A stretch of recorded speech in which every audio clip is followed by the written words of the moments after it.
નવનાથ ધામની પાવન ભૂમિ પર બિરાજમાન બ્રહ્મલીન પરમ પૂજ્ય સદગુરુ શ્રી સાને દાદાના ચરણોમાં મારા સાષ્ટાંગ દંડવત પ્રણામ.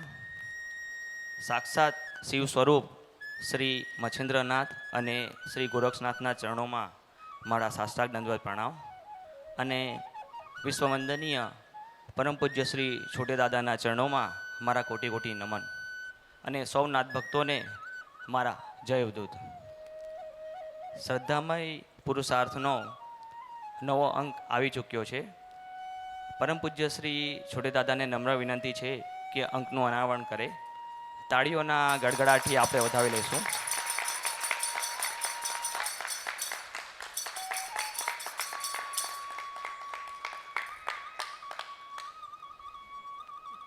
ખૂબ ખૂબ ધન્યવાદ. આપ સૌ વિદિત છો કે ગયા અઠવાડિયામાં આપણે પરમ પૂજ્ય શ્રી છોટે દાદાનો જન્મોત્સવ ઉજવ્યો. આખું અઠવાડિયું આપણે જન્મોત્સવ ઉજવ્યો. ભક્તોએ પૂજ્યશ્રીના કાર્યોથી પ્રેરણા લઈને વિવિધ સેવાઓ કરી. નવનાથ ધામ ખાતે 27 માર્ચ રવિવારના દિવસે પૂજ્યશ્રીના જન્મદિવસે 150થી વધારે જેટલા જરૂરતમંદોને પરમ પૂજ્ય શ્રી છોટે દાદા દ્વારા ગોળક ખીચડીનું વિતરણ કરવામાં આવ્યું. સાથે સાથે એ દિવસે 26 અને 27 માર્ચ દાદા કી સેનામાં જે પણ સ્વયંસેવકો જોડાયેલા છે એમના માટે એક ક્રિકેટ ટુર્નામેન્ટનું આયોજન કરવામાં આવ્યું હતું. ભીનાર મુકામે 2 દિવસનો ખૂબ જ સુંદર કાર્યક્રમ રહ્યો. 14 જેટલી ટીમોએ ભાગ લીધો હતો. એમાં પરમ પૂજ્ય છોટે દાદા પણ મસ્ત મલંગ ટીમમાંથી મેચ રમ્યા હતા. 14 ટીમોએ ભાગ લીધો હતો. એમાં ટોપ 3 ટીમ હતી જેને વિજેતા જાહેર કરવામાં આવી હતી. અલખ નિરંજન ટીમ અને કલયુગ કે કાલભૈરવ વચ્ચે ફાઇનલ મેચ રમાઈ હતી અને એમાં અલખ નિરંજન ટીમ વિજેતા થઈ હતી. એમને ટ્રોફી અને 21,000નું રોકડ ઇનામ પરમ પૂજ્ય શ્રી છોટે દાદા તરફથી આપવામાં આવ્યું હતું. કાર્યક્રમ ખૂબ જ સરળ રહ્યો હતો, ખૂબ જ સફળ રહ્યો હતો. ત્યાંના સરપંચશ્રીએ પણ કાર્યક્રમમાં 2 દિવસ હાજરી આપી હતી. ભીનાર સત્સંગ મંડળના જેટલા બી કાર્યકરો છે ખૂબ જ સફળ આયોજન કર્યું હતું. અને કાર્યક્રમમાં એ વિસ્તારના ધારાસભ્યશ્રી પણ હાજર રહ્યા હતા અને એમણે પૂજ્યશ્રી છોટે દાદા જોડે 1 ઓવરની મેચ રમી હતી અને એ નજારો જોવા લાયક હતો. તો એ પ્રોગ્રામને બી આપણે તાળીઓના ગળાથી વધાવી લઈએ. ખૂબ જ સુંદર કાર્યક્રમ રહ્યો હતો. આ પ્રસંગે રાતે મોટી કેક કાપીને પૂજ્યશ્રીના જન્મદિવસની ભવ્ય ઉજવણી કરવામાં આવી હતી. આ ટુર્નામેન્ટમાં વિજેતા ટીમ અલખ નિરંજન ટીમ આજે આપણી વચ્ચે ઉપસ્થિત છે અને એવો ટુર્નામેન્ટમાં જે રકમ જીતી હતી એ પૂજ્યશ્રીને અર્પણ કરવા માગે છે. તો ટીમને અને ટીમના સ્પોન્સર અરવિંદભાઈને હું નમ્ર વિનંતી કરીશ કે સ્ટેજ પર ઉપસ્થિત થાય. તાળીઓના ગડગડાટથી આપણે વધાવી લઈએ. ખૂબ જ સુંદર વિચાર. અલખ નિરંજન ટીમ દાદા કી સેના પ્રીમિયર લીગનો વિચાર. તાળીઓનો ગડગડાટ ચાલુ રહેવો જોઈએ. તેરા તુચકો અર્પણ અને ખૂબ જ સારો વિચાર કહેવાય.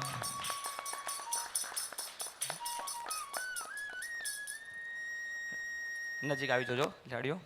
તાળીઓનો ગડગડાટ ચાલુ રહેવો જોઈએ.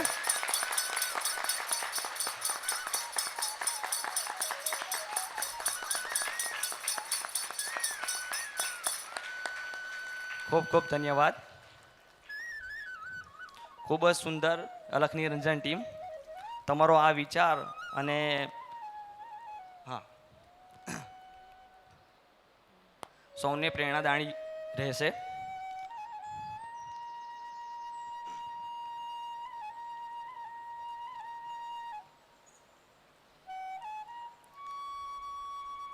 ચૈત્ર નવરાત્ર શરૂ થાય છે. અનુષ્ઠાન આવી ગયું છે અને વિચાર ગંગામાં સોશિયલ મીડિયામાં આપ સૌ સુધી પહોંચી ગયું છે. એની પૂરી માહિતી પૂજ્ય દાદાશ્રી પ્રવચનમાં કહેશે. 7મી એપ્રિલનો ગુરુવાર ચૈત્ર નવરાત્રનો ગુરુવાર છે. ખૂબ વિશેષ ગુરુવાર છે. તો સૌએ ગુરુવારનો લાભ અવશ્ય લેવો અને સૌએ ગુરુવારે આવવું. 10મી એપ્રિલ શ્રી રામનવમી મહોત્સવ ભવ્ય રીતે ઉજવવામાં આવશે. સવારના પરમ પૂજ્ય શ્રી છોટેદાદાનું પૂજન 8 વાગ્યાની આજુબાજુ થશે. ત્યાર પછી ભજન કીર્તન, દર્શન અને 11:15 પરમ પૂજ્ય શ્રી છોટેદાદાનું પ્રવચન થશે. ત્યાર પછી બપોરે 12 વાગ્યે શ્રી રામ જન્મોત્સવ થશે અને ત્યારબાદ દર્શન અને મહાપ્રસાદ થશે. તો શ્રી રામ જન્મનવમી મહોત્સવમાં સૌએ અવશ્ય પધારવું. સૌને આવવાની છૂટ છે, આ વાતનું ખાસ ધ્યાન રહે. બીજી અગત્યની વાત, 23મી એપ્રિલ અમર દિવસે સમૂહ કથાનું આયોજન કરવામાં આવ્યું છે. તો જે પણ નાથ ભક્તો સમૂહ કથામાં બેસવા માગતા હોય, ઓફિસ કાર્યાલયમાં નોંધણી ચાલુ થઈ ગઈ છે, તો પોતપોતાના નામ અવશ્ય નોંધાવો. આજનો ભંડારો ભાણજીભાઈ કાલિયાભાઈ પટેલ ડુમલાવ તરફથી છે. પરમ પૂજ્ય શ્રી છોટેદાદાને એ પ્રાર્થના કે ગુરુદેવની કૃપા સદા એમના પર વરસતી રહે. નવનાથ ધામના અન્ન ક્ષેત્રે યોગદાન આવ્યું છે. વિનોદ ગામિત બંધારપાડા 20 કિલો ચોખા, કાનાભાઈ ગામિત બંધારપાડા 10 કિલો ચોખા, કુમુદબેન ગામિત ગાળકુવા 60 કિલો ચોખા, હંસાબેન ગામિત ગાળકુવા 20 કિલો ચોખા, છગનભાઈ ગામિત ગાળકુવા 20 કિલો ચોખા, અનિલભાઈ ગામિત ગાળકુવા 10 કિલો ચોખા, હરિલાલ ગામિત 10 કિલો ચોખા 15 કિલો ઘઉં, ઉમાવતીબેન ગામિત મૈયાલી 30 કિલો ચોખા 10 કિલો ઘઉં, મનુભાઈ ગામિત મૈયાલી 20 કિલો ચોખા, લાલજીભાઈ ગામિત બોરકુવા 10 કિલો ચોખા. સૌ દાતાશ્રીનો ખૂબ ખૂબ આભાર. હવે આજના પાવન દિને પરમ પૂજ્ય શ્રી છોટેદાદાને નમ્ર વિનંતી છે એમની વિચાર ગંગા પ્રવાહિત કરે. જય અવધૂત.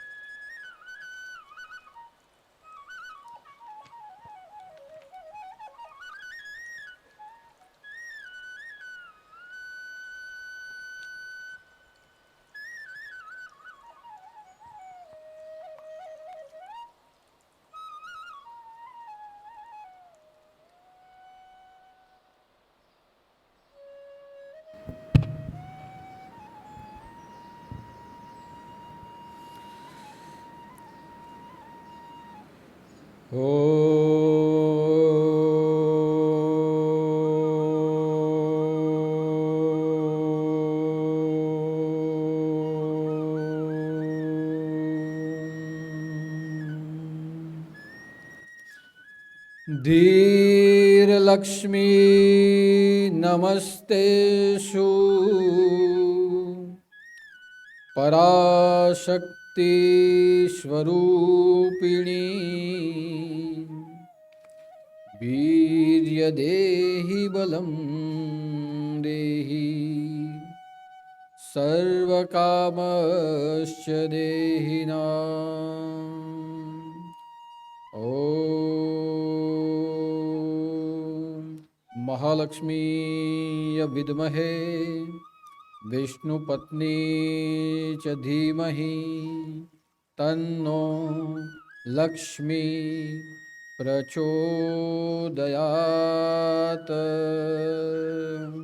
अवधूत चिंतन श्री गुरुदेव दत्त सद्गुरुदेव की जय।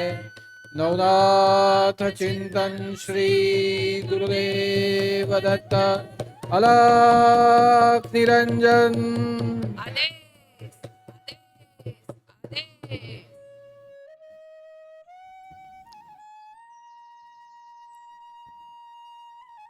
हम सबके जीवन में धीर लक्ष्मी के स्वरूप में विराजमान,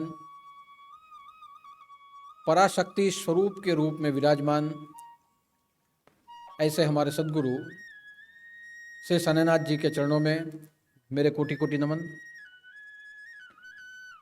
जिनकी कृपा से हम हमारे जीवन में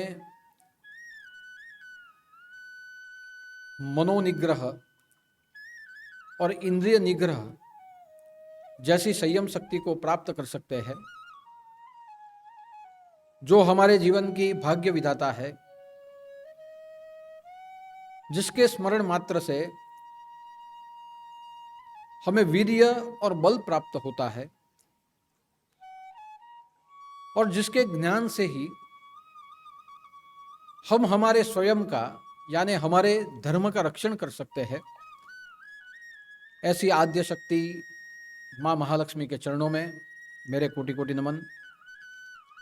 और जो भी नाथ भक्त फेसबुक के माध्यम से, यूट्यूब के माध्यम से हर गुरुवार की विचार गंगा का दर्शन और श्रवण कर रहे हैं, ऐसे सभी नाथपंथी भक्तों को, सभी धर्म प्रेमी भाई बहनों को मेरा जय उदूत, जय जय मच्छिंद्र समर्थ और आदेश।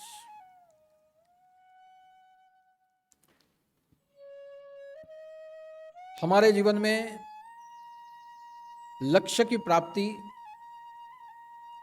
केवल और केवल लक्ष्मी की कृपा से हो सकती है। जिसके जीवन में लक्ष्मी की कृपा हो, वो मानव अपने जीवन में परम लक्ष्य की प्राप्ति कर सकता है। इसलिए पिछले कई गुरुवार से यानी आसो नवरात्रि के गुरुवार से मैं विविध रूप से लक्ष्मी शब्द के तत्वार्थ आप सबको मेरे मंथन के द्वारा मैं कह रहा हूं। महालक्ष्मी को या मां भगवती लक्ष्मी को हमने सिर्फ कथाओं के रूप में, स्त्री रूप में या शक्ति रूप में ही हमने उसे जाना है। साथ साथ हमारे ज्ञान की मर्यादाओं के रूप में हमने मां लक्ष्मी को धन, पैसा, समृद्धि और संपत्ति के रूप में हमने जाना है। लेकिन तत्वार्थ के रूप में देखा जाए तो लक्ष्मी केवल पुराणों ने जो बताए हैं वही रूप तक सीमित नहीं है। मां लक्ष्मी शक्ति के रूप में अमर्यादित है और जहां शक्ति के रूप में मां भगवती अमर्यादित है, वहां लक्ष्मी का कोई एक रूप नहीं हो सकता। लक्ष्मी विविध रूप से हमें प्राप्त हो सकती है और इसीलिए मैंने लक्ष्मी के विविध अर्थ किए कि समृद्धि को भी लक्ष्मी कहा जाता है, कीर्ति को भी लक्ष्मी कहा जाता है, आरोग्य को लक्ष्मी कहा जाता है, भाग्य को लक्ष्मी कहा जाता है, धन को लक्ष्मी कहा जाता है, संपत्ति को लक्ष्मी कहा जाता है। ऐसे विविध अर्थ अदृश्य लक्ष्मी के रूप में मैंने आपके सामने उजागर किए और वैसा ही एक अर्थ आज मैं आपके सामने उजागर करता हूं कि लक्ष्मी का एक अर्थ होता है धीर, जिसे हम धीरता कहे, जिसे धैर्य कहे, जिसे हम स्थिरता कहे, गंभीरता कहे या पराशक्ति कहे। धीरता के अनेक अर्थ होते हैं, लेकिन जहां पुराणों ने जहां आज का सूत्र दिया है कि धीर लक्ष्मी नमस्तेषु पराशक्ति स्वरूपिणी, कि मां भगवती तुम पराशक्ति हो, लेकिन पराशक्ति का अनुभव हम कैसे कर पाए, हमारे भीतर की अंतःकरण की ऊर्जा पराशक्ति को कैसे समझ पाए, तो वो तभी समझ पाएंगे जब मां लक्ष्मी को हम दीर्घता के रूप में प्राप्त करेंगे। और दीर्घता के अनेक अर्थ होते हैं। आज का श्लोक है, उसके अनेक अर्थ हो सकते हैं, लेकिन आज के यह श्लोक को मैं एक ही अर्थ के रूप में लूंगा कि जहां पराशक्ति को जानना है, जहां वीर्य और बल को प्राप्त करना है, वहां धीरता का अर्थ हो जाता है मनोनिग्रह और इंद्रिय निग्रह करने वाली शक्ति, जिसे हम संयम कहते हैं। यानी धीरता का अर्थ है संयम। लेकिन संयम की व्याख्या वही पूर्ण होती है जहां संयम मन का भी हो और संयम हमारी इंद्रिय का। मन और इंद्रिय में जहां संयम शक्ति स्थापित हो जाए, वहां सहजा सहज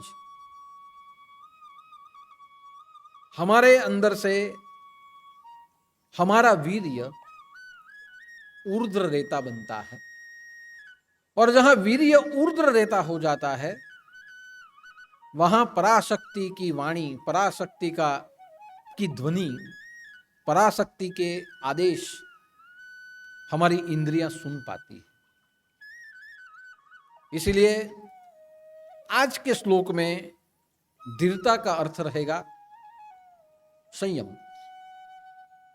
जैसे जैसे आगे गुरुवार आएंगे, वैसे धीरता के और एक दो अर्थ आएंगे, वो अलग रूप से आएंगे।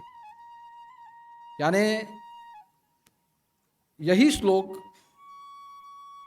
एक नहीं, दो नहीं, 3 विभागों में समझा जाएगा। लेकिन आज का मंथन है, धीरता का अर्थ है मनोनिग्रह और इंद्रिय निग्रह। लेकिन मनोनिग्रह और इंद्रिय निग्रह होता कब है? तो यहां मैंने लिखा है कि स्मरण से होता है। जब अनुष्ठान में मां भगवती का हम स्मरण करें, तो स्मरण करने से मनोनिग्रह और इंद्रिय निग्रह अपने आप हो जाते हैं। स्मरण एक ऐसी अद्भुत प्रक्रिया है जहां मन और इंद्रिय मां भगवती के स्मरण में चले जाते हैं। स्मरण एक ऐसी अद्भुत हमारे भीतर में प्रक्रिया है कि जो करने से मन, शरीर और हमारा आत्मा, हमारी अंदर की चित्त शक्ति उसके अंदर एक रूप हो जाती है। जब आप स्मरण करो तो स्मरण कभी बाह्य नहीं होता, स्मरण हमेशा भीतर होता है। हाँ, स्मरण को करने के लिए बाह्य उपचार के रूप में हम माला हाथ में लेते हैं, हम आसन रखते हैं, हम हमारे सामने भगवान की मूर्ति रखते हैं, ये बाह्य स्मरण है। लेकिन ऐसे बाह्य उपचार करने के बाद स्मरण आंतरिक बन जाता है। जैसे कोई छोटा लड़का हो तो छोटे लड़के को चलने के लिए मां की उंगली की आवश्यकता पड़ती है कि मां उंगली पकड़ती है और बालक को चलाती है। जैसे वो चलना चालू कर दे, बाद में उसे उंगली की आवश्यकता नहीं पड़ती। ठीक वैसे ही स्मरण एक आंतरिक प्रक्रिया है जहां बाह्य साधनों की जरूरत नहीं पड़ती है। लेकिन प्राथमिक अवस्था में बाह्य उपचार के रूप में माला, आसन, मूर्ति और मंत्र की जरूरत पड़ती है। जैसे जैसे हम अपनी खुली आंखों से मूर्ति को देखेंगे, जो हमें नाम मिला है उसका स्मरण करेंगे, मुख से बोलेंगे, हाथ में माला रखते हुए उसको घुमाएंगे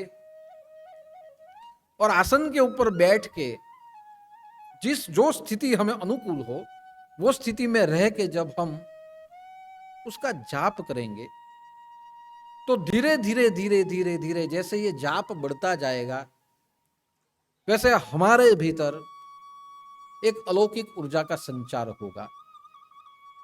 जो छवि को आप देखते हो आंख अपने आप बंद हो जाएगी। वो छवि आपके मन के तल के ऊपर आ जाएगी। हाथ में जो माला है वो धीरे धीरे वो माला शारीरिक रूप से काम करेगी, बाद में वो माला भी छूटेगी। जो मंत्र आप बोलते हो, जिस छवि का स्मरण मंत्र बोलने के साथ साथ होते रहेगा, वैसे धीरे धीरे वो बोलने वाला आवाज वो शांत हो जाएगा और हम हमारे भीतर उतर जाएंगे। तो आप देखिए कि हमारा शरीर, हमारा मन, हमारा चित्त हमारे आत्मा भी मुख हो जाएगा, हमारे भीतर में चला जाएगा। और जैसे वो भीतर चला जाएगा वैसे स्मरण की प्रक्रिया अपने आप शुरू हो जाएगी। जहां स्मरण की प्रक्रिया होती है वहां मनोनिग्रह और इंद्रिय निग्रह सहज रूप से प्राप्त हो जाते हैं।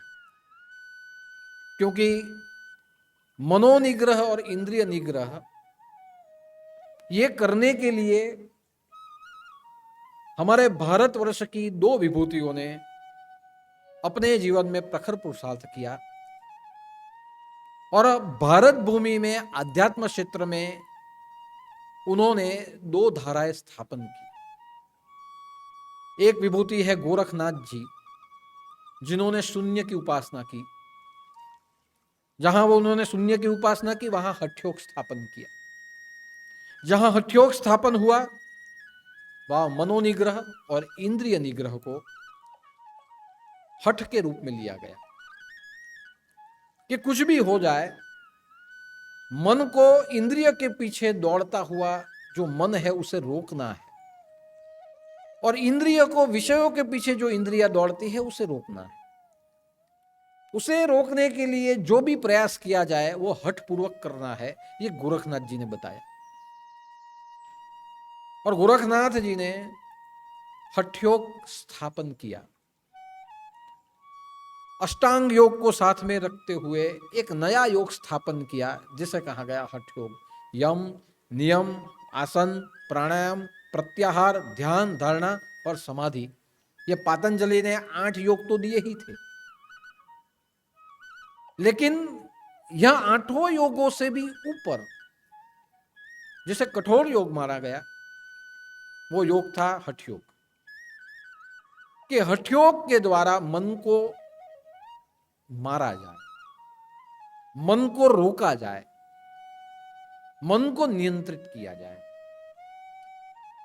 मन जो मांगे उससे विपरीत उसे दिया जाए। इंद्रिया जिस विषय के पीछे भागे उससे वो विषय हटा लिया जाए और मन में सिर्फ जो गुरु मंत्र का स्मरण है उसको करते हुए क्रिया योग के द्वारा, 7 चक्रों के उत्थान के द्वारा हमारे भीतर में जो हमारा वीर्य है उसे ऊर्ध्वरेता किया जाए। गोरखनाथ जी ने हठयोग मार्ग इस दुनिया को दिया। जहां गोरखनाथ जी ने हठयोग मार्ग दिया वहां हठ पूर्वक, वहां दमन से मन को नियंत्रित करने की बातें थी। और क्रिया योग करते हुए, मन को नियंत्रित करते हुए शून्य की उपासना उन्होंने। लेकिन गोरखनाथ जी का जो हठयोग मार्ग है ये रहस्यमय मार्ग रहा। संसार के जो लोग थे वो बहुत कम उस मार्ग को उपलब्ध कर सके। जो अनेक साधना करते हुए जिन्होंने अपने मन के संस्कारों को मार दिया था, ऐसे योगी पुरुष जो विरले जिसे कहा जाता है, बहुत कम विरले हठयोग तक पहुंच पाए। यानी यह मार्ग गुप्त रहा। लेकिन संसारियों को सुलभ हो पाए ऐसा जिसने मार्ग दिया, ऐसी जो कोई विभूति थी वो विभूति थी संत ज्ञानेश्वर। संत ज्ञानेश्वर भी नाथ संप्रदाय में आते हैं। यह नाथ परंपरा है जो आदिनाथ से चली, मच्छिंद्रनाथ और गोरखनाथ से निकली हुई ये परंपरा। ज्ञानेश्वर, संत ज्ञानेश्वर ने उसे सांसारिक लोगों के लिए सुलभ किया। उन्होंने खुद ने हठ योग का आचरण तो किया, लेकिन आज के युग में ये हठ योग लोग नहीं कर पाएंगे। हठ योग को सुलभ करना पड़ेगा, और संत ज्ञानेश्वर ने हठ योग को सुलभ बना दिया वारकरी पंथ के रूप में, नाम स्मरण के रूप में, कीर्तन के रूप में। और संत ज्ञानेश्वर ने पूजा, भक्ति, जप, तप, ये सभी अंगों को स्मरण मात्र में, स्मरण के योग में उन्होंने इस दुनिया को दिया। इसलिए संत ज्ञानेश्वर ने ज्ञानेश्वरी की रचना की। यह ज्ञानेश्वरी गीता ही है, लेकिन गीता में जो संस्कृत श्लोक बताए गए हैं, ये सभी श्लोकों को उस समय में जो भाषा बोली जाती थी गांव में, वह भाषा में कविता के रूप में ला दिया, और लोगों को कविता के रूप में, भजन के रूप में, भक्ति के रूप में पूरी गीता समझाई। और संत ज्ञानेश्वर ने, जैसे गोरखनाथ जी ने शून्य की उपासना की, संत ज्ञानेश्वर ने मनोनिग्रह और इंद्रिय निग्रह को सहज रूप से भक्ति भाव के रूप में समझाते हुए पूर्ण की उपासना की। गोरखनाथ जी शून्य की उपासना करते हैं, शून्य भी पूर्ण है, शून्य के ऊपर कुछ नहीं। शून्य का अर्थ होता है जहां सब एक में आके समा जाए, वो शून्य है। तो गोरखनाथ जी ने हठ योग के द्वारा शून्य की उपासना की। संत ज्ञानेश्वर ने भजन, भक्ति, जप, तप, ध्यान के सरल और सुलभ योग से पूर्ण की उपासना की। शून्य का अर्थ है सब एक में आके समा जाए, उसके बाद कुछ न हो, वो निराकार, वो शून्य है। और पूर्ण का अर्थ होता है जो सब में समा जाए, एक साथ जो सब में समाया हुआ है, जहां भी देखो वहां उसका ही अनुभव हो पाए, वो पूर्ण है। जहां शून्य होता है वहां सब एक में समा जाए, निराकार। और जहां पूर्ण होता हो, वो पूर्ण सब में समा जाए, साकार, उसे कहा जाता है पूर्ण। और इसलिए संत ज्ञानेश्वर ने कहा कि जो योगी जन बंद आंखों से जिसे देखते हैं, मैं उसे खुली आंखों से देखता हूं। मेरी खुली आंखें बिना बंद आंखों से सब कुछ देख सकती है। और योगी कहता है जो मैंने सब जगह देखा, वो मैं आंख बंद करके अंदर भी वही अनुभव कर सकता हूं, उसे कहा जाता है बंद आंखों का ध्यान। और संत ज्ञानेश्वर ने कहा मैंने खुली आंखों का ध्यान किया है। अभी बंद आंखों से करना या खुली आंखों से करना, दोनों ध्यान है। बंद आंखों से भी समाधि की ओर चला जा सकता है, और खुली आंखों से भाव समाधि की ओर जाया जा सकता है। देखिए, बंद जहां आंखें हो जाए वहां शून्य समाधि लग सकती है, लेकिन जहां आंखें खुली रह जाए वहां भाव समाधि लग सकती है। जहां आंखें तो खुली रहेगी, लेकिन खुली आंखों से जिसे आप देखते हो उसमें आप समा जाओगे। आपको यह भी नहीं लगेगा कि मैं और वो है, आपको ऐसे ही लगेगा वो जो है वही मैं हूं, आप समा जाओ। उसे कहता है भाव समाधि। अब शून्य समाधि लगे या भाव समाधि लगे, खुली आंखों से हो या बंद आंखों से हो, हठ योग से हो या सुलभ योग से हो, शून्य की साधना की जाए या पूर्ण की साधना की जाए, लेकिन मनोनिग्रह और इंद्रिय निग्रह के बिना ये सब वस्तुओं की उपलब्धि असंभव है।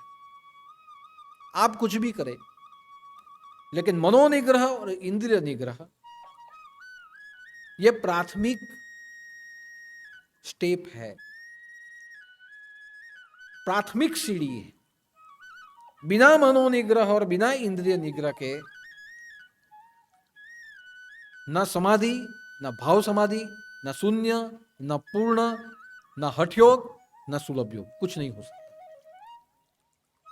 या तो हमें गोरखनाथ जी के रास्ते से जाना होगा, या तो हमें संत ज्ञानेश्वर के रास्ते से जाना होगा। गोरखनाथ जी का रास्ता प्राचीन है और संत ज्ञानेश्वर का रास्ता आधुनिक है। दोनों की जो परंपरा है एक ही परंपरा है, नाथ परंपरा। संत ज्ञानेश्वर ने उपदेश लिया था आदिनाथ से, और आदिनाथ निवृत्तिनाथ बन के आए थे। तो संत ज्ञानेश्वर को दीक्षा मिली निवृत्तिनाथ से, और निवृत्तिनाथ को दीक्षा मिली थी गहनीनाथ से, और गहनीनाथ को दीक्षा मिली थी, ऐसा कहा जाता है, गोरखनाथ से या फिर आदिनाथ से। यानी ये प्रवाह हिमालय का ही प्रवाह है। लेकिन जैसे जैसे समय आया है वैसे वैसे सिद्ध महात्माओं ने जन्म लेते हुए अध्यात्म में जो भी कुछ प्रक्रिया है उसमें भी परिवर्तन लाने की कोशिश की है। और कलयुग के हिसाब से संत ज्ञानेश्वर का मार्ग सुलभ और सहज है। लेकिन बात दोनों जगह एक ही हो जाती है कि मनोनिग्रह और इंद्रिय निग्रह। मनोनिग्रह और इंद्रिय निग्रह,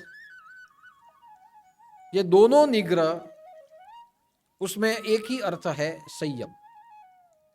अब देखिए, हमारा जो मन है वो गीता में भगवान ने कहा है कि मन ही चंचल।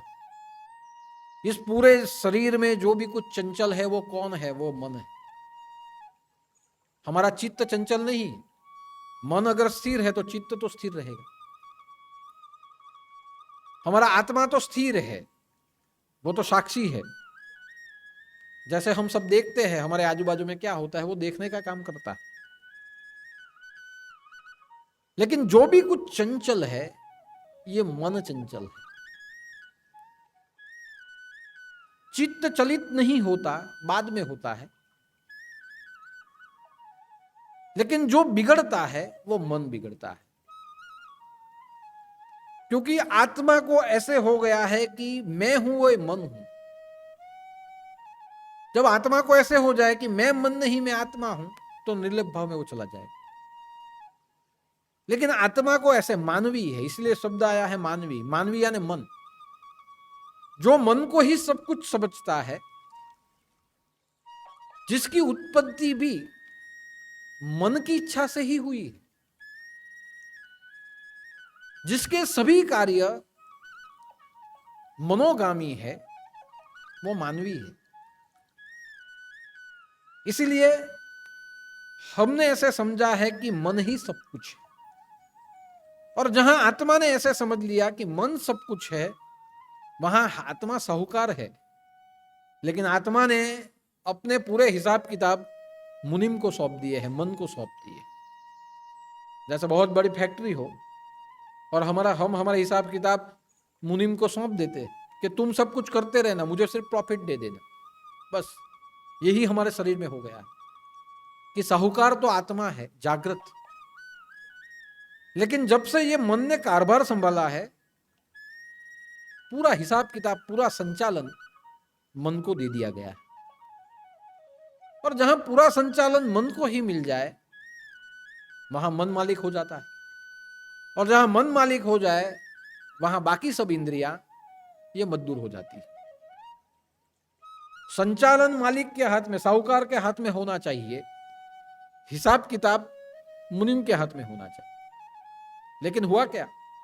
हिसाब किताब के साथ साथ पूरा संचालन मन को मिल गया। और जहां पूरा संचालन हमारे मन को मिल गया है, वहां मन बिगड़ गया। यानी हम कहते हैं ना कि इसकी नजर बिगड़ गई। नजर नहीं बिगड़ी, उसका मन बिगड़ा है। उसकी नीयत नहीं बिगड़ी है, उसका मन बिगड़ा है। इसके बोलने का ढंग बिगड़ गया, इसकी वाचा बिगड़ गई। वाचा नहीं बिगड़ी, मन बिगड़ा है। ये व्यक्ति जो कुछ सुनता है गलत सुनता है।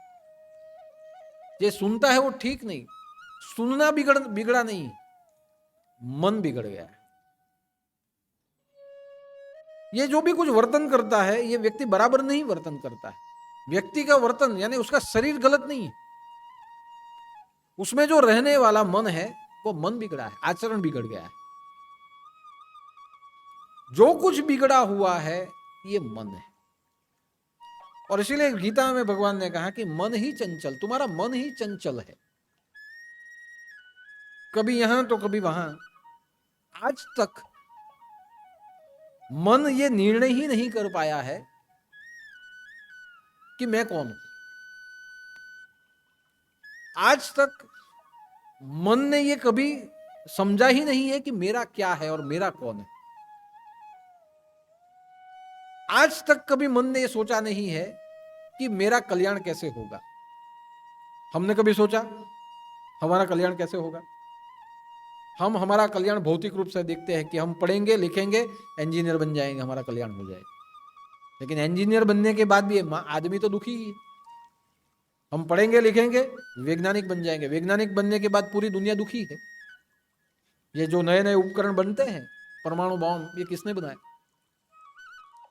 आज ये पूरा जो युद्ध चल रहा है, न्यूक्लियर युद्ध, विज्ञान ने ही बनाया है। लेकिन कल्याण हो जाता, ये सब कुछ बनाने के बाद कल्याण हो जाता, तो ये युद्ध किस बात के थे? मेरे हाथ में सत्ता आ जाए, मेरा कल्याण हो जाए। लेकिन सत्ता सबके हाथ में आई, किसी से कल्याण नहीं हो पाए, इसलिए तो सत्ता बदलती रहती है। पूरे विश्व में मेरे हाथ में सत्ता आ जाए और मेरा कल्याण हो जाए या मैं किसी का कल्याण कर दूं, ये कभी हुआ ही नहीं। इसलिए तो सत्ता बदलती जाती है, आज किसी के हाथ में तो आज किसी के हाथ में। तो आज तक हमने ये सोचा ही नहीं है, ये मन ने सोचा नहीं है कि हमारा कल्याण कैसे होगा। आज तक मन ने समझा ही नहीं, ना मन ने सोचा है ना मन ने समझा है। पूरी जिंदगी मन चंचल ही रहा है, कभी मैं ये बन जाऊं, कभी मैं वो बन जाऊं, कभी मैं ये कर दूं, कभी मैं वो कर दूं। और मन जहां चंचल रहा है, लेकिन मन चंचल किसके पीछे रहा है? मन चंचल रहा है विषयों के पीछे। मुझे ये मिले, मुझे वो मिले, मेरा ये हो जाए, मेरा ये है, इसके पीछे मन चंचल। लेकिन मन का कोई स्थूल रूप नहीं है। मन का जो भी रूप है वो निराकार रूप है। मन वायु रूपी है, मन निराकारी है। इसीलिए यह सब वस्तुओं को प्राप्त करने के लिए मन किसी का साधन के रूप में उपयोग करता है। जैसे हमें यहां से स्टेशन तक जाना हो तो हम साधन का उपयोग करते हैं, हम रिक्शा में बैठ के जाते हैं। हम गाड़ी लेकर आए तो गाड़ी में बैठ के जाते हैं। विदेश में जाना हो तो हम एरोप्लेन में चले जाते हैं। यानी मन को जाने की इच्छा है विदेश, लेकिन ऐसे वो भाग के तो नहीं जा सकते। वहां जाने के लिए किसी के पीछे उसको जाना पड़ेगा, किसी साधन को उपयोग करना पड़ेगा, और वो साधन है उसके लिए एरोप्लेन। एरोप्लेन में बैठेगा, दूसरे देश में जाएगा। लेकिन एरोप्लेन में बैठने के लिए ऐसे तो वो नहीं बैठ पाएगा। एरोप्लेन में बैठने के लिए उसे पैसे चाहिए, टिकट। जब तक वो टिकट खरीदेगा नहीं, वहां बैठेगा नहीं, पैसा चाहिए। तो साधन को खरीदने के लिए उसे वस्तु की व्यवस्था करनी पड़ेगी, उसे पैसों की व्यवस्था करनी पड़ेगी, उसे संपत्ति की व्यवस्था करनी पड़ेगी, तब जाके वो साधन में बैठेगा और जाए।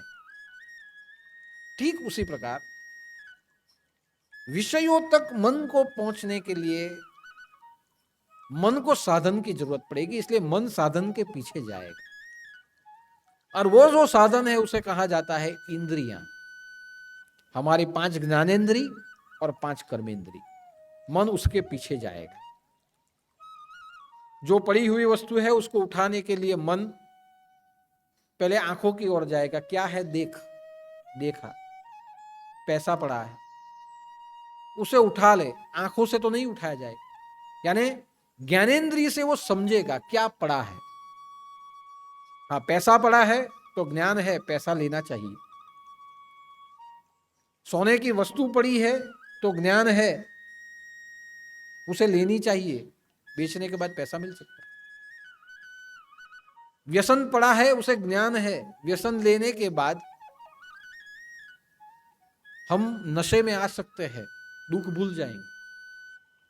तो ज्ञानेंद्रियों से वो समझेगा और वही वस्तु को वो कर्मेंद्रियों से उठाएगा। आंखों से देखेगा, पैरों से चलेगा यानी कर्मेंद्रिय से चलेगा, और अपने हाथ से, ये हाथों से ये उठाएगा, ये कर्मेंद्रिय से उठाएगा। तो मन निराकारी, उसे किसी के आधार की जरूरत पड़ती है। समझने के लिए भी आधार है, पकड़ने के लिए भी आधार। तो सबसे पहले मन किसी के पीछे जाएगा। तो मन जिसके पीछे जा रहा है, जाते हुए मन को रोके, उसे कहा जाता है मनोनिग्रह।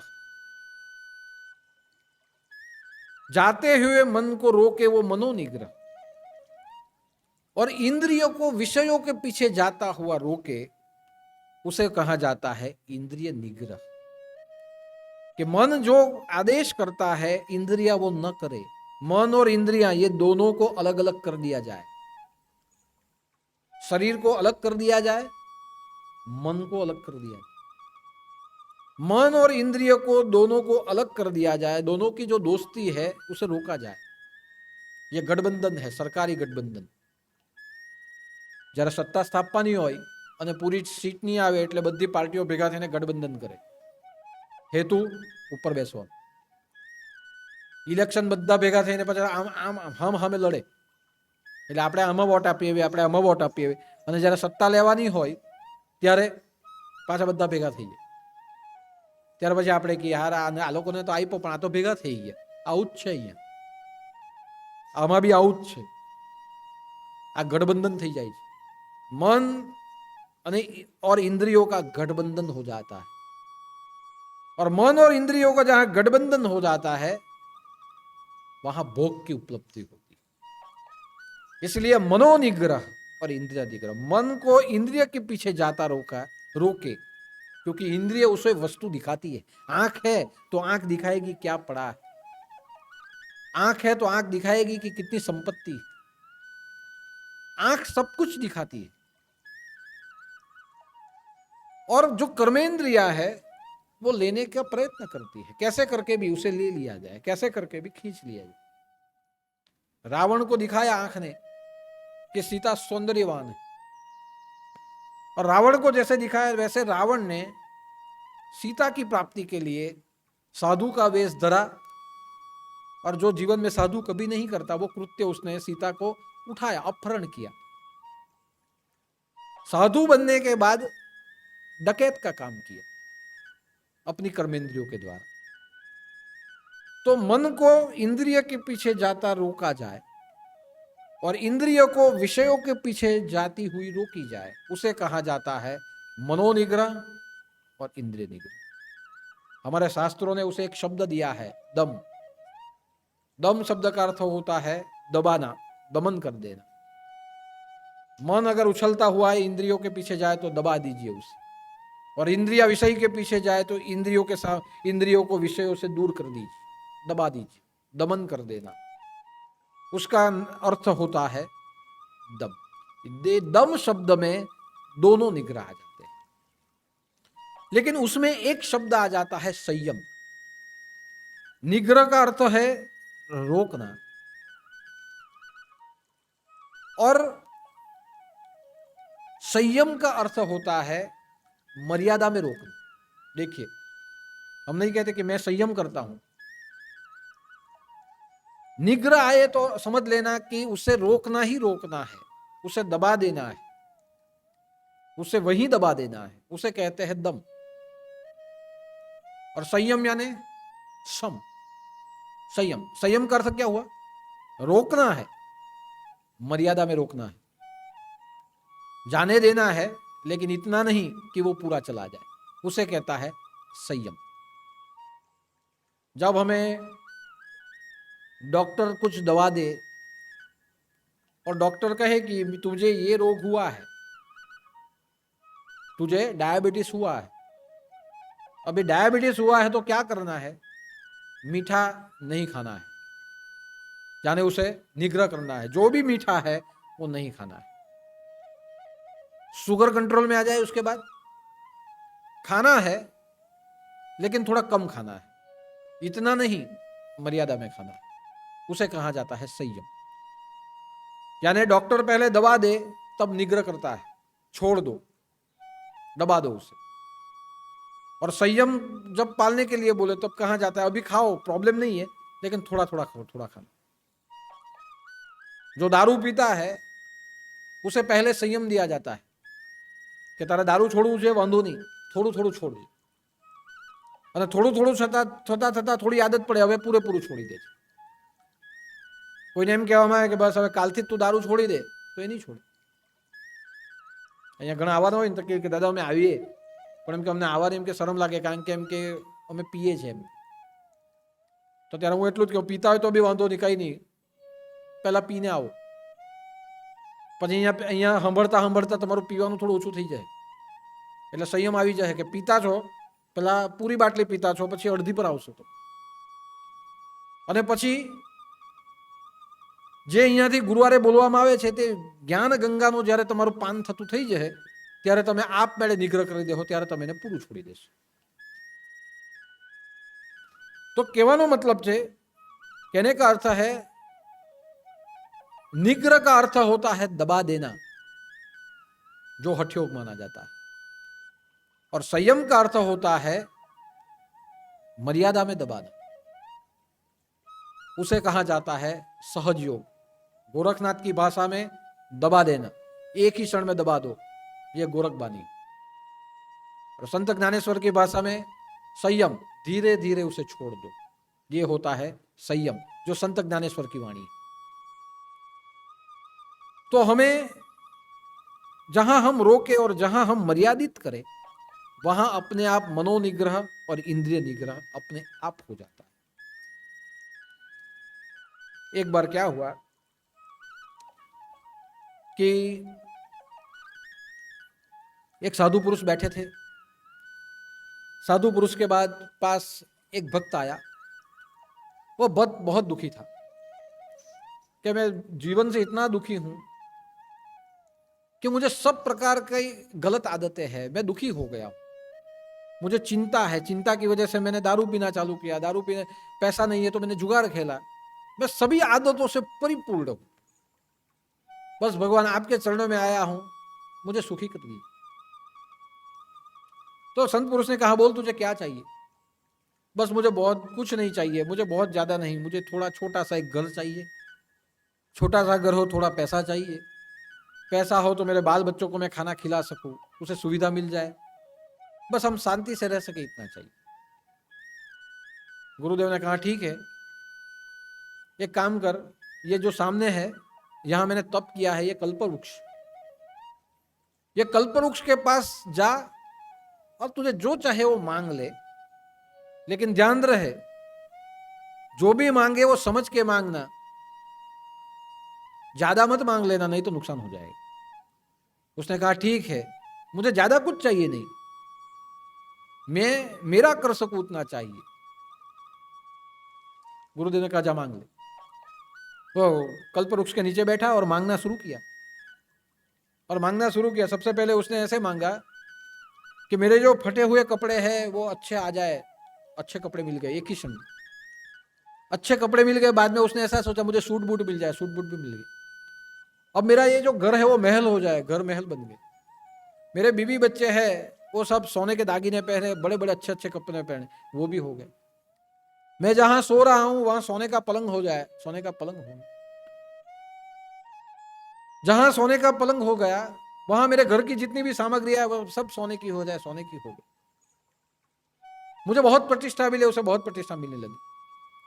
मेरे धन में, मेरे घर में धन जितना भी है वो धन भर जाए, जितना भी रखा है वो धन से सब भर जाए, धन से भर गया। जो जो वो सोचने लगा कल्पवृक्ष देने लगा। बाद में उसे विचार आया कि इतना धन है तो यहां कोई चोर ना आ जाए। चोर आ गया, चोर आ गया तो क्या होगा, सब चोरी हो जाएगा। तो चोरी हो गया। वो जहां था वहां 2 मिनट में पहुंच गया, वापस रोने लगा। गुरुदेव ने कहा क्यों रोता है, इतना तो सब मिल गया। गुरुदेव आपने सब दिया और 2 मिनट में ले भी लिया। गुरुदेव कहे कैसे, आपने कहा था ये कल्प वृक्ष है, मैंने सब सोचा और बाद में मैंने सोचा यहाँ चोर आ गया तो चोर भी आ गया, चोरी हो गया तो चोरी भी हो गया।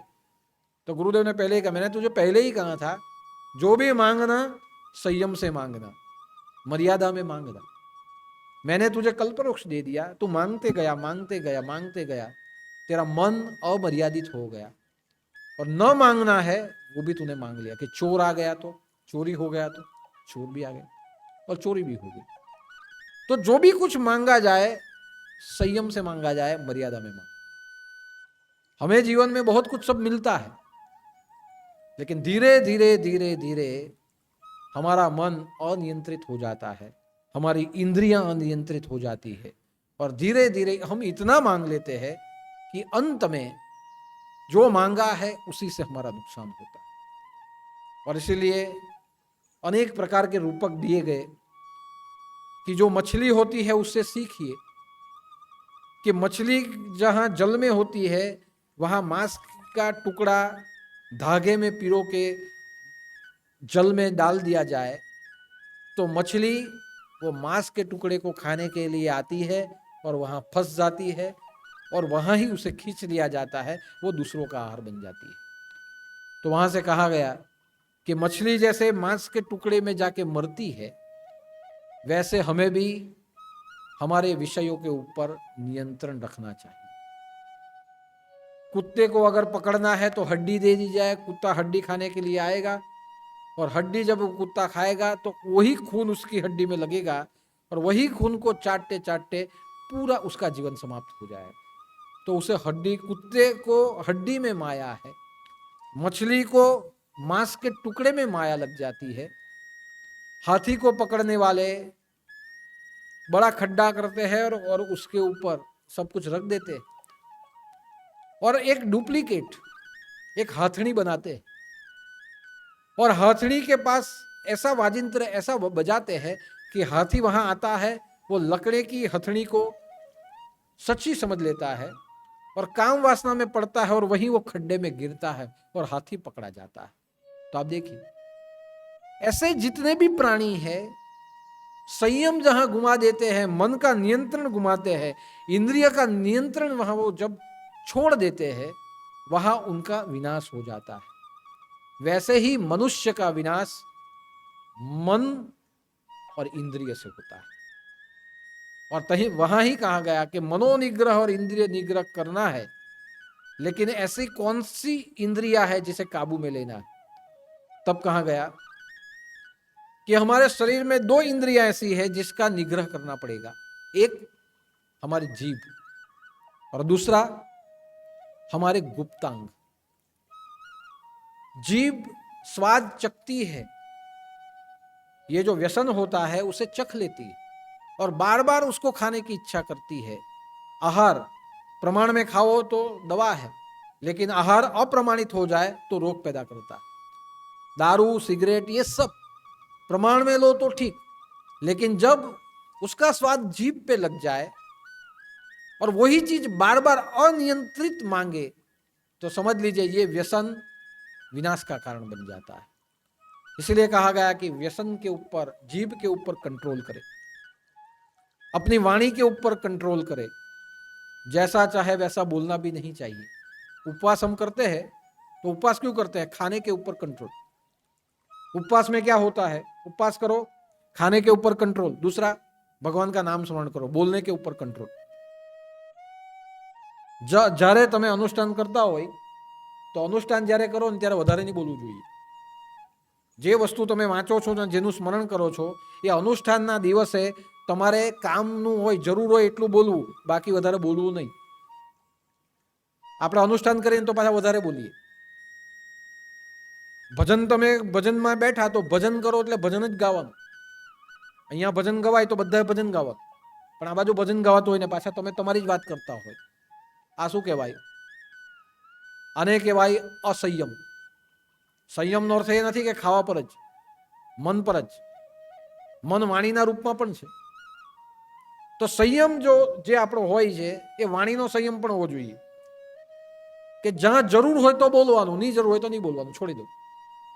પણ આપણું ઉલટું થઈ જાય છે, જે જરૂરનું બોલતા નથી ને બીજું બધું કચ કચ કચ કરીએ આપણે, અને એમાં જ પછી માણસે દુઃખી થવું પડે. ઘણા કે આમ માણસ સારો, પણ સારો બોલે ત્યારે બહુ ખરાબ, પતી ગયું તારું. આમ બધી રીતે સારો એમ કે, પણ જ્યારે કોઈને બોલવા બેહે ને ત્યારે બહુ ગમે તેમ બોલે, ગમે તેમ એમ કીધું એટલે સમજી જાવ કે તમારું પતન.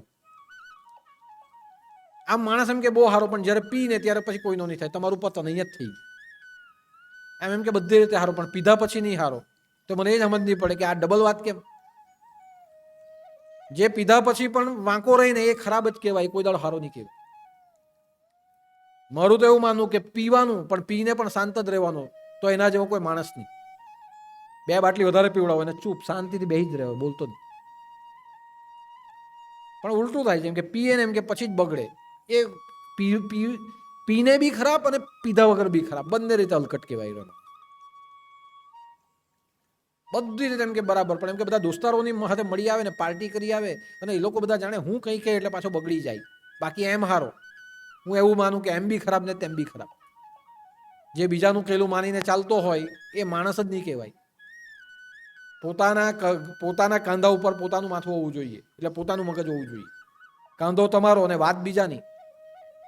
પેલા બીજા કહે તેમ પાછું વિચારતા થઈ જાય તો આ ભગવાને તમને આપેલું, આ હું કા આપેલું? એમ કે બધી રીતે સારું, પણ બહારનાનું સાંભળી આવે ને એટલે પાછો ઘરમાં ઝઘડે. એ માણસ જ નહીં કહેવાય, માથા વગરનો માણસ. ભગવાને આ માથાનું વજન છે. આ માથું તમને ભગવાને કેમ આપ્યું? આ માથું તમને, તમારું માથું છે, તમારા માટે વિચાર કરવા માટે આપ્યું છે. તમારા માથામાં બીજા ઉમેરી આપે ને તે વિચાર કરવા માટે નથી આપ્યું. तो कहने का मेरा तात्पर्य है कि वाणी का संयम होना चाहिए, कि बिना कारण हम बोले नहीं. भोजन का संयम होना चाहिए, जो जरूरी है उतना ही मर्यादा में आहार होना चाहिए. व्यसन मर्यादा में होना चाहिए, अमर्यादित नहीं. जहां आपकी जीवा अमर्यादित हो जाए वहां आपकी जीवा आपके सर्वस्व का नाश कर देती है. एक साधु महाराज હતા. એ સાધુ મહારાજ એક બેનના ત્યાં લગ્નવાળું ઘર ડોહીમાં હતા, એટલે ત્યાં ભિક્ષા માંગવા ગયા કે ભિક્ષાંદેહી. માતાજી કે આવો, બસ તમારા ઘરે કઈ પ્રસંગ છે એટલે આવ્યો છું, ભિક્ષા આપો. માં કે કઈ વાંધો નહીં, તમને ભિક્ષા આપું છું. આજે હું બહુ દોડધામમાં છું અને મારા ઘરે છોકરાના પાછા લગ્ન છે, એમ કે બહુ દોડધામમાં છું એટલે આ ચોખા આપી દીધા, ચડાવો ને ભાત બનાવીને ખાઈ લેજો, હું કામમાં છું. પણ એટલું જ ખાવ તેનો વાંધો નહીં મળે, પણ અમને સારા આશીર્વાદ આપજો. સાધુ કે કઈ વાંધો નહીં, શુભમ ભવતું. એટલે માજીએ ચોખા આપી દીધા, પેલા રાણીદાને ખાધા. લગ્નનો પ્રસંગ આ બાજુ ઉજવાતો ચાલ્યો. બીજો દિવસ થયો. પેલા સાધુને આમ બધું બરાબર, પણ એને ઘણી વખતે વધારે પડતું બોલવાની આદત હતી. એટલે બધો પ્રસંગ સારો પડી, માન મોભો એનો જળવાયો એટલે થોડો અભિમાનમાં આવ્યો. માજી પ્રસંગ બધો પતી ગયો, પેલા ચોખા ચડવા મૂકેલા હતા બીજા દિવસે. માજી પ્રસંગ પતી ગયો, બસ બધો પતી ગયો. બહુ વ્યસ્ત હતા, બહુ વ્યસ્ત હતા. બધું લગન પતી ગયું. શાંતિથી પડ્યું. પણ મને એમ કે એવો વિચાર એક આવ્યો કે આમ તો તમારું બધું બરાબર જ પડ્યું છે, પણ આ લગ્ન કર્યા ને માનો કે છોકરો માંદો પડે ને મરી જાય તો શું થાય? એટલે માં એમ કે મરી જાય ને પછી જે થાય તે અમારું થાય, પહેલા હવે તારું શું થાય તે નક્કી કરી લે. આ તારા ચોખા પકડ અને અહીંયાથી નીકળ. અમારું તો જે થવાનું હોય તે અમે ભોગવી લેવું, પણ આજે તારું પૂરું થઈ જાય. આજે તને ખવડાયું, મુકાયું, આશીર્વાદ આપ્યા ને બીજે દિવસે પાછો આવું બોલ્યો તું. એ જ ભીના ચોખા ચૂલા પરના ચડાવેલા તે જોડીમાં નાખ્યા ને મહારાજ નીકળી ગયા. એટલે જોડીમાંથી પેલું પાણી ટપકવા માંડ્યું. એટલે લોકો કહે કે આ શું ટપકે છે? ત્યારે પેલા મહારાજ કે આ કંઈ નથી, આ મારું વધારે પડતું બોલેલું ને તે ટપકે છે એમ કહ્યું. જે મારી ખામી છે તે આ જ છે, અને કારણે માર ખાધો છે, આજે પણ આવું જ છે. તો કહેવાનો મતલબ છે કે સાધુ હોય, સંન્યાસી હોય, સિદ્ધ હોય, કોઈ પણ હોય, वाणी का संयम, मिताहारी वाणी बोलनी चाहिए, मिताहारी भोजन करना चाहिए, संयम रहना चाहिए. निग्रह हो तो मौन हो जाना चाहिए. योगी बोलता नहीं है, योगी मौन. निग्रह हो तो मौन होना चाहिए. लेकिन निग्रह न कर पाओ तो संयम करो, तो कम बोलना चाहिए. बोलने की जरूरत हो तो ही, बिना बोले अगर चल जाता है तो बोलना भी नहीं चाहिए. यह वाणी का संयम. दूसरा संयम होता है इंद्रिय का संयम, हमारे गुप्तांग का संयम. यह गुप्तांग का संयम ये हमें विकार पैदा करता है. जहां हम में काम पैदा हो, जहां काम पैदा हो, वहां काम जहां सक्रिय हो जाए, उसको नियंत्रण में लेने के लिए हमें हमारे गुप्तांग के ऊपर नियंत्रण होना चाहिए, काम वृत्ति के ऊपर नियंत्रण. जितना उसमें नियंत्रण होगा उतना हमारा वीर्य ऊर्ध्व रहता होगा, और जितना उसमें अनियंत्रण होगा उतना हमारा वीर्य का स्खलन हो जाएगा. जहां वीर्य ऊर्ध्व रहता हो जाएगा वहां हमारी बुद्धि को वीर्य प्राप्त होगा. बुद्धि को वीर्य प्राप्त होगा, हमारी बुद्धि प्रज्ञा बनेगी, और जहां प्रज्ञा बनेगी जहां हमारे शरीर में तेज पैदा होगा, और वही तेज हमारा आत्मबल कहलाएगा, और आत्मबल हमारे धर्म का रक्षण करेगा. देखिए, ये एक चीज के नियंत्रण में प्रोसीजर कितनी लंबी चल जाती है. जीभ हर जगह पे काम आती है, लेकिन हमारी जो इंद्रिय है वो सिर्फ विषय सुख के लिए काम, भोग के लिए. और इसीलिए गुरु महिमा में बताया है कि कलयुग आया तो कलयुग ने एक हाथ में जीभ पकड़ी थी और दूसरे हाथ में गुप्तांग पकड़ा. ऐसे कलयुग को आते हुए देख के सबने पूछा कि तूने ये क्यों पकड़ा है. तब कलयुग ने कहा, ये कलयुग में वो ही जीतेगा जिसके नियंत्रण में जीभ और जिसके नियंत्रण में अपनी इंद्रिय होगी. इसको जिसने संयम में ले लिया, मानो उसने मुझे जीत लिया. यह गुरु महिमा में आता है, और उसका एक ही अर्थ होता है कि काम सुख जो भी है उसको नियंत्रित किया जाए. और काम सुख को नियंत्रित करने के लिए हमारे शास्त्र ने प्रथा बनाई है विवाह, कि विवाह से काम सुख का नियंत्रण हो. और काम सुख जहां नियंत्रित होता है वहां अनियंत्रित जो भी है वो उसका संयम हो जाता है. काम सुख में अगर नियंत्रण न हो तो विचारों का नियंत्रण चला जाएगा. आप कहां भी बैठेंगे विचारों में विकार आएंगे, और जहां विचारों में विकार आ गए वहां आपकी नजर में विकार आए, नजर में विकार आ गए वहां मन उस चीज को लेने के लिए दौड़ेगा, और जहां मन दौड़ेगा वहां आपका शरीर उसके पीछे जाए और वहां विनाश हो जाएगा. जहां इंद्रिय का विनाश होता है वहां चरित्र का विनाश हो जाता है. मानसનું कैरेक्टर એ ખલાસ થઈ જાય. और चरित्र बहुत मेहनत के, पूरी जिंदगी के मेहनत के बाद बनता है, लेकिन एक क्षण में चरित्र खत्म हो जाता है. और इसीलिए कहा गया है कि इंद्रिय निग्रह, हमारी जो गुप्तांग इंद्रिया है उसको नियंत्रित करे. लेकिन कैसे करे, इसलिए उपाय दिए गए हैं. पवित्रीकरण, पहले पवित्र हो जाइए, शुद्ध रखे, अपने पूरे शरीर को शुद्ध रखे. स्नान, फिर ध्यान, फिर ज्ञान, फिर स्मरण. शरीर से पवित्र रहे, जितनी भी इंद्रिया है उसको पवित्र रखे. તમે ખાઓ અને મોઢું ચોખ્ખું કરી નાખો તો મોઢામાં કોઈ સ્વાદ રહેતો નથી, રોગ લાગતો નથી. તેમ પવિત્ર દરેક ક્ષણે થવું જોઈએ. જ્યારે તમને આખા દિવસમાં બાથરૂમ લાગે અને તમે બાથરૂમથી આવો કે બાથરૂમમાં જાઓ એટલે પહેલાં એ ઇન્દ્રિયને ચોખ્ખી કરવી જોઈએ. આ નિયમ છે કે થોડું પાણી લઈને એની ઉપર નાખવું જોઈએ, એને સ્વચ્છ રાખવી જોઈએ. ઇન્દ્રિય ચોખ્ખી હશે તો બે ફાયદા થશે. એક, તમને રોગ નહીં લાગશે, ખરાબ બેક્ટેરિયાથી નાશ થશે.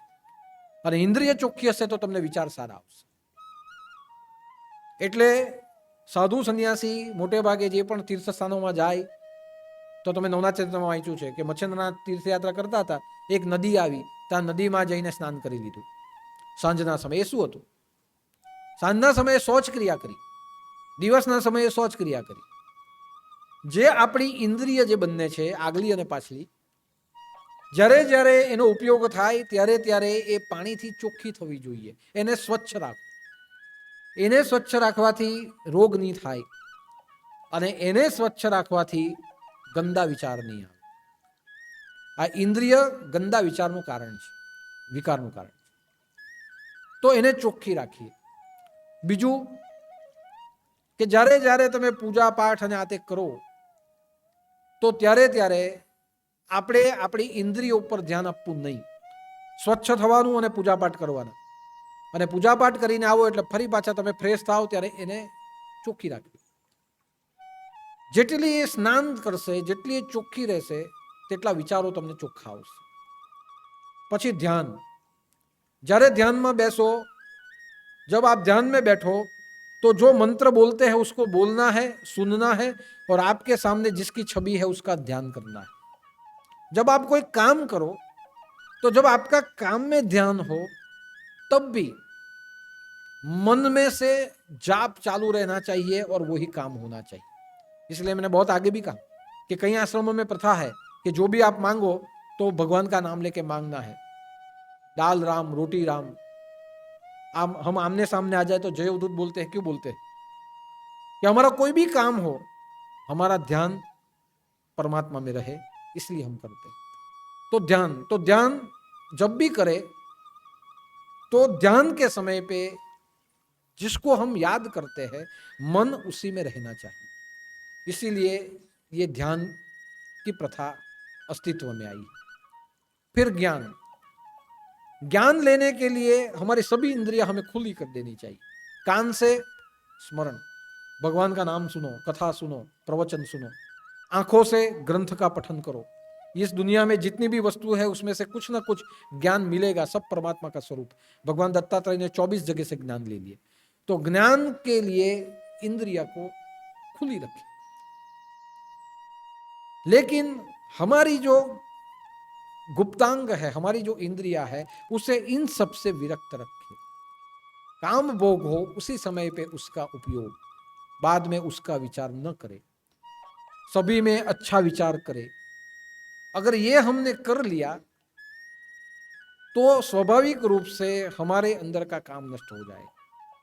आप देखिए, हमारे भारत की प्रतिज्ञा पढ़िए आप. भारत की प्रतिज्ञा क्या है? भारत मारो देश, बधा भारतीयों मारा भाई बंद. ये प्रतिज्ञा है. ये भाई, सभी भारतीय मेरे भाई बहन है. ये क्यों प्रतिज्ञा आई? ये इसीलिए प्रतिज्ञा आई कि सभी स्त्री के ऊपर हम आदर दृष्टि रखें. जैसे अपनी माँ है वैसे कोई स्त्री है, वो उसकी उम्र की हो तो वो माँ समान है. अपनी बहन है वैसे कोई स्त्री आई तो वो बहन समान है. हाँ, अपनी पत्नी के प्रति आप कोई भी भाव रखें. कार्ये सुमंत्री, भोजने सुमाता, शयने सुरंभा. कोई भी आप उसके लिए भाव रखें, वो आपके लिए ही बनी है. लेकिन बाकी की जो सब है उसे किसी ना किसी आदर पूर्वक संबंध में बांध दीजिए तो वहां काम नष्ट हो जाएगा. छत्रपति शिवाजी महाराज ने जब मुगलों को हराया और एक गढ़ को उन्होंने जीता तो छत्रपति शिवाजी महाराज के जो सिपह सालार थे उन्होंने काफी कुछ संपत्ति इकट्ठा की. साथ साथ में मुगल बादशाहों की जो स्त्री थी उनको भी उन्होंने पकड़ा. अब राजा ने जीत लिया तो स्वाभाविक है वहां से क्या क्या जीता हुआ मिला वो सब सामने लाया जाए. तो एक के बाद एक वस्तु लाई जा रही थी.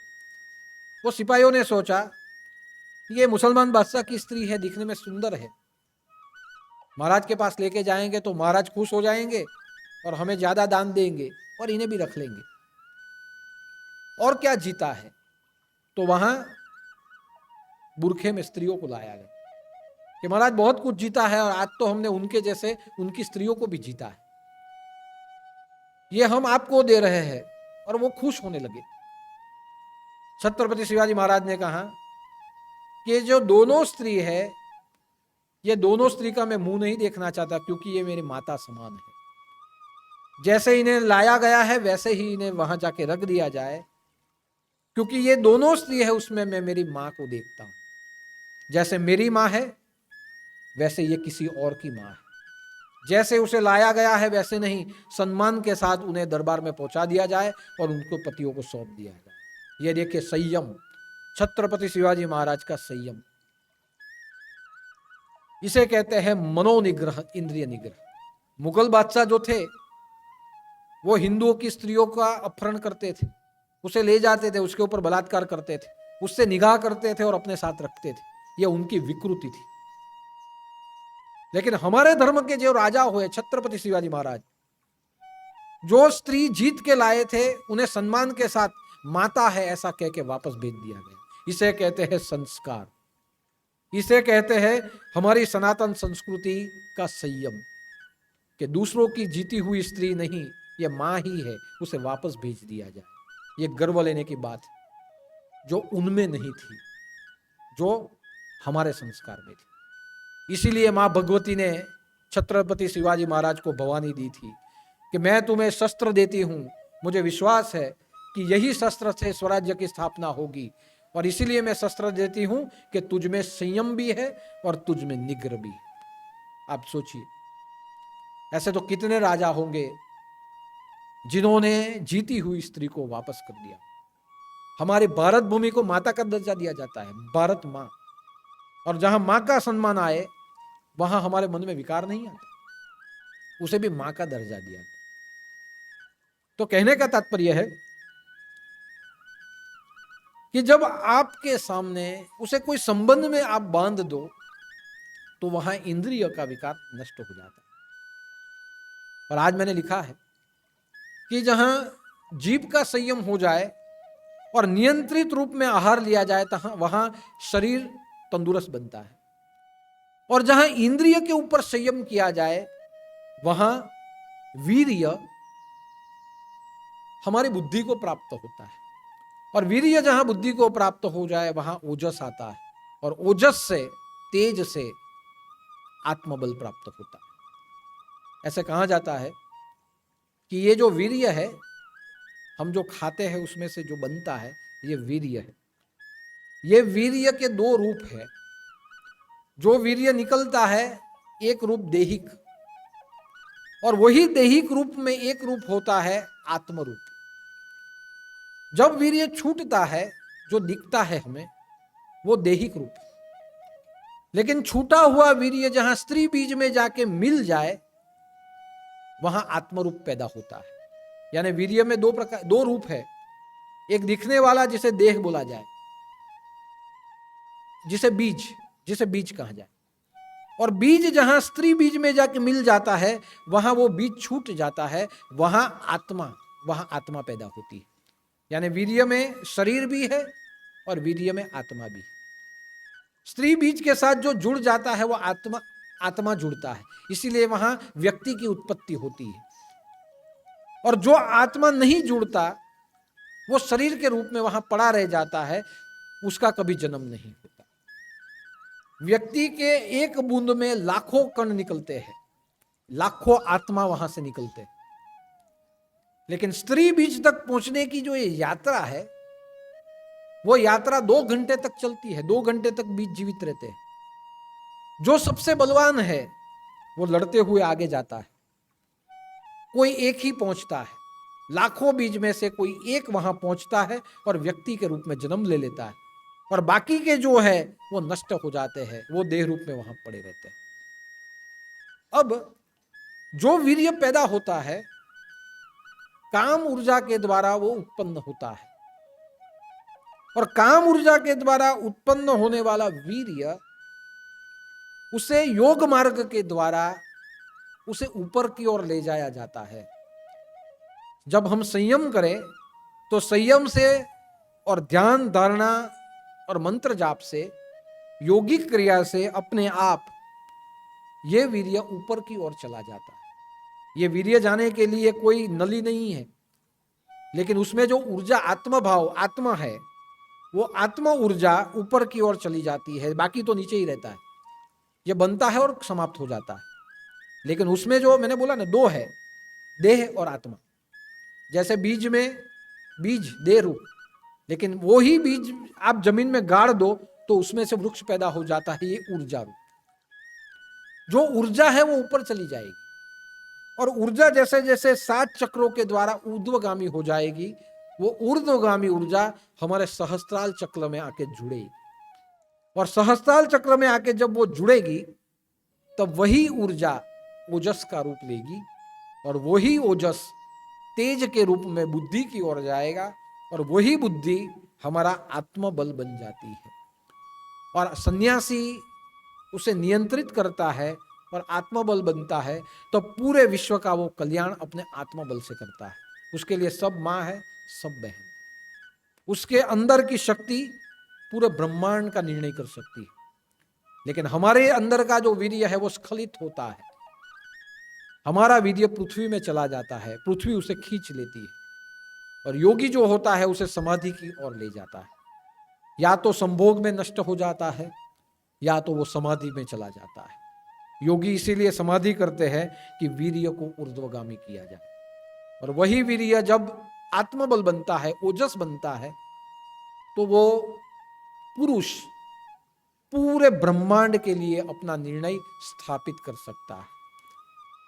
एक बार स्वामी दयानंद सरस्वती किसी राजा से मिलने के लिए गए। उस समय के जो राजा थे, वो राजा उसे हमेशा कहते थे कि महाराज आप सन्यासी हो तो सन्यासी में तो बहुत बल होता है, कभी हमें भी आपका बल दिखाइए। दयानंद सरस्वती कहते हैं समय आने पे दिखाऊंगा। एक बार सुबह सुबह दयानंद सरस्वती और उनके मित्र जो राजा थे वो घूमने के लिए निकले। राजा ने बगी मंगाई 4 घोड़ों वाली बगी थी। राजा बगी में बैठे और बगी चलाना चालू किया। बगी के जो घोड़े थे उसके ऊपर चाबुक मारी जाती थी, घोड़े हिलते ही नहीं थे, घोड़े वहीं खड़े रहे थे। राजा ने बोला आज ऐसा क्यों हो रहा है? राजा ने पीछे घूम के देखा तो स्वामी दयानंद सरस्वती ने अपने एक हाथ से पूरी बगी को पकड़ा हुआ था। एक हाथ से जो बगी पकड़ी थी, इतनी जोर से पकड़ी थी कि जो बगी के 4 घोड़े थे वो 4 घोड़े भी हिल नहीं पाते थे। राजा ने पीछे देखा, स्वामी जी ने बगी पकड़ी थी, और स्वामी जी ने बगी पकड़ के बता दिया, देख ये मेरे सन्यास का पावर है कि मैंने एक हाथ से पकड़ी है तो तेरे घोड़े भी नहीं हिल पाते, जैसे छोड़ी वैसे घोड़े दौड़े। तो आप देखिए कि एक सन्यासी में कितना बल है, उनका ओजस इतना है कि जिस ओजस से वो घोड़ों को भी नियंत्रित कर सकते हैं, तो वही ओजस से ये पूरे विश्व में वो अपना निर्णय स्थापित कर सकते हैं। इसलिए हम कहते हैं ना कि स्वामी विवेकानंद, उन्होंने जो बोला वो विश्व ने माना। ये कैसे हुआ? उनके अंदर के ओजस से हुआ। वो जो बोलते थे पंचमहाभूत को भी वो मानना पड़ता था। स्वामी रामतीर्थ जो बोलते थे पूरी दुनिया को वो मानना पड़ता था।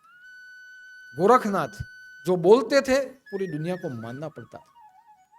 स्वामी दयानंद सरस्वती, उन्होंने जो बोला वो दुनिया को मानना पड़ा, वो दुनिया ने उस प्रकार करना पड़ा। क्यों? अपने ओजस से पूरे पंचमहाभूत के ऊपर उनका प्रभुत्व था। भगवान श्री कृष्ण योगी है, भोगी नहीं है, और इसलिए भगवान श्री कृष्ण ने जो कहा उस समय से लेकर आज तक गीता के रूप में हम सबको मानना पड़ा। चाणक्य ने जो नीति दी ये पूरे दुनिया को माननी पड़ी। क्यों? अपने वीर्य को ऊर्ध्वरेता बनाते हुए समाधि की ओर ले जाया गया, और समाधि से जो बल प्राप्त हुआ ये पूरा बल पूरे विश्व को उन्होंने दिया है। इसलिए आप देख सकते हैं कि पूरे विश्व में विनाश हो जाएगा, पूरे विश्व में कुछ भी हो जाए, लेकिन हमारी संस्कृति कभी मिटेगी नहीं। उसका एक ही कारण है कि आज भी हमारी संस्कृति में वीर्य को ऊर्ध्वगामी करके, आत्मबल को प्राप्त करके पूरे ब्रह्मांड को अपना निर्णय साबित करने वाले और पूरे विश्व की धारा को बदलने वाले सन्यासी महापुरुष आज भी हमारी संस्कृति में पैदा हो रहे हैं। इसीलिए पूरे विश्व में हानि हो जाए, लेकिन इतना याद रखिए, ये भूमि की हानि कभी नहीं होगी, क्योंकि ये भूमि संभोग की भूमि नहीं है। हमारे भारत की भूमि ये समाधि की भूमि है, जहां समाधि में पुरुष जाता है, बल को प्राप्त करता है और पूरे विश्व कल्याण के लिए भगवा पहनते हुए वो निकल पड़ता है। और यह सम्मान सिर्फ भारत में है। स्त्रियों का सम्मान भारत में, पशुओं का सम्मान भारत में, संस्कृति का सम्मान भारत में, दैविक विभूतियों का सम्मान केवल और केवल भारत में, पूरे विश्व में नहीं। यह सम्मान वहीं से होता है जहां मां भगवती संयम के रूप में हमारे अंदर प्रकट होती है, धीरता के रूप में प्रकट होती है। इसलिए धीरता लक्ष्मी नमस्तेसु, हम सब संयम देने वाली, हमें निग्रह देने वाली मां भगवती के चरणों में हम प्रणाम करते हैं। पराशक्ति स्वरूपिणी मां भगवती को हम प्रणाम करते हैं और हम सब अंतर से प्रार्थना करते हैं कि आपका लाख लाख उपकार है कि आपने हमें इस भूमि के ऊपर जन्म दिया। हे मां भगवती, आपकी अनन्य कृपा है कि आपने हमें हमारे नाथ संप्रदाय के सदगुरु से हमें मिलाया। आपका अनेक अनेक प्रेम हम पर है कि हमारे गुरु हमें प्रतिक्षण मार्गदर्शन देने के लिए भी तत्पर है। आपका अनुग्रह है कि हमें ये संस्कृति प्राप्त हुई है, तो हमारे जीवन में हम ऊर्ध्वरेता बने, मनोनिग्रह और इंद्रिय निग्रह करते हुए हम संयम को स्थापित करें, हमारी वाचा को हम नियंत्रित करें और हम ऐसा वीर्य और ऐसा बल प्राप्त करें कि समाज के उत्थान के कार्य में हमारे बल का उपयोग हो। ऐसी प्रार्थना मां भगवती के चरणों में करते हैं 25 बार गुरु मंत्र बोलते हुए।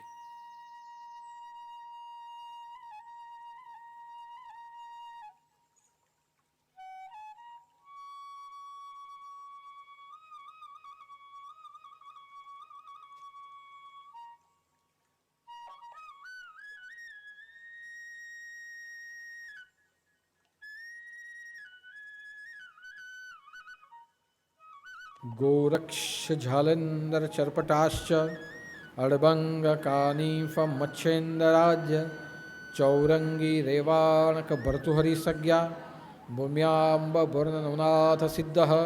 जय जय मच्छेन्द्र समर्थ, जय जय मच्छेन्द्र समर्थ, जय जय मच्छेन्द्र समर्थ। सानेनाथ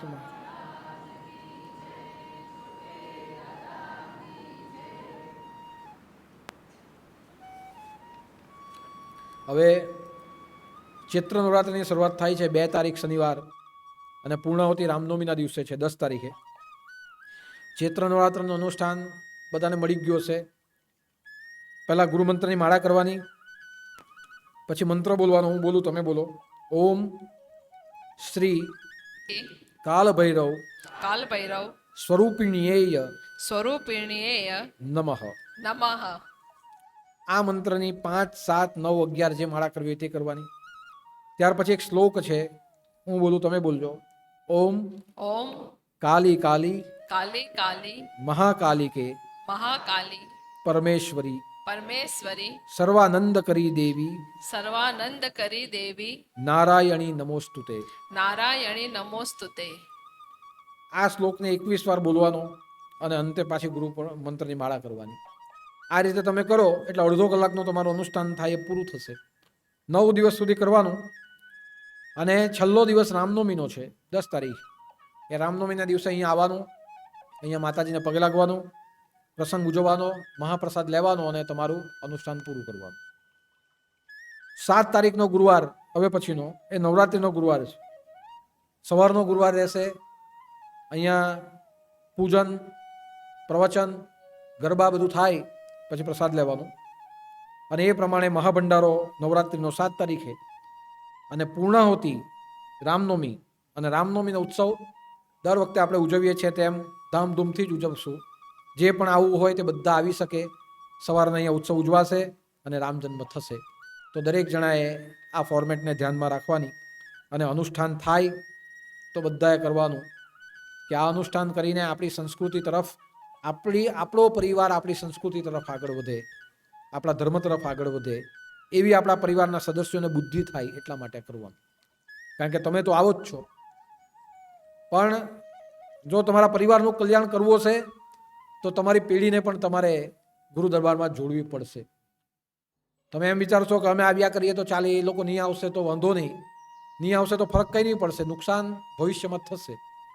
પણ એ નુકસાનને જો રોકવું હોય અને તમે જ્યાં પણ પહોંચ્યા હોય ત્યાં તમારે તમારા પરિવારને સુખી જોવો હોય ઉપરથી, તો તમારી પેઢીને આશ્રમની અંદર જોડો.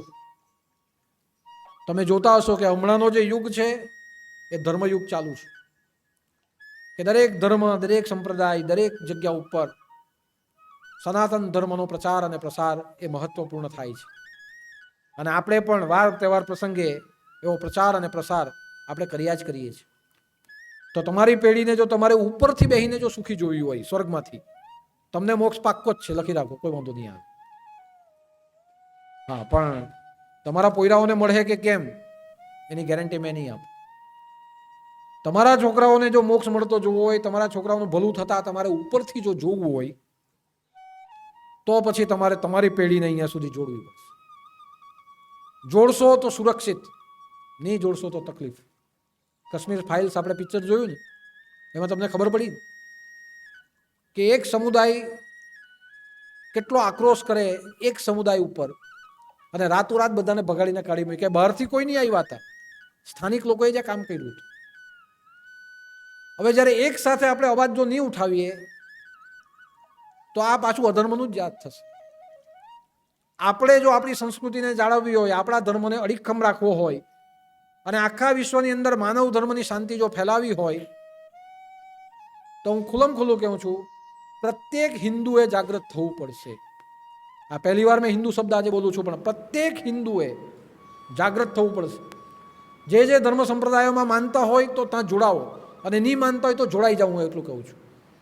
આમ બહાર બેસી નહીં રહો, કોઈને કોઈ ફોર્મેટમાં જોડાઈ જાઓ. તમારી વિચારધારા માનસિક રીતે મજબૂત બનશે, તમારો પરિવાર મજબૂત બનશે. જો બધા એક સાથે તે જે જગ્યા ઉપર એક સાથે બધાનો અવાજ જો ઉઠો તો આ થઈ નહીં શક્યું. આપણે અવાજ નથી ઉઠાવી શકતા, પણ હવે એવું નથી થવા દેવું. દુનિયામાં કોઈએ કંઈ કરવું હોય તો કરે, નહીં કરવું હોય તો કંઈ નહીં. પણ હું મારા પોતાના પૂરતી વાત કરું કે મારા સંપ્રદાયનો કોઈ પણ ભક્ત હોય, એ કોઈ પણ ભક્તને આ રીતે જો નુકસાન થતું હોય તો આપણે બધા એક સામટો અવાજ ઉઠાવવાનો અને આપણા ધર્મને સ્થાપવાનો.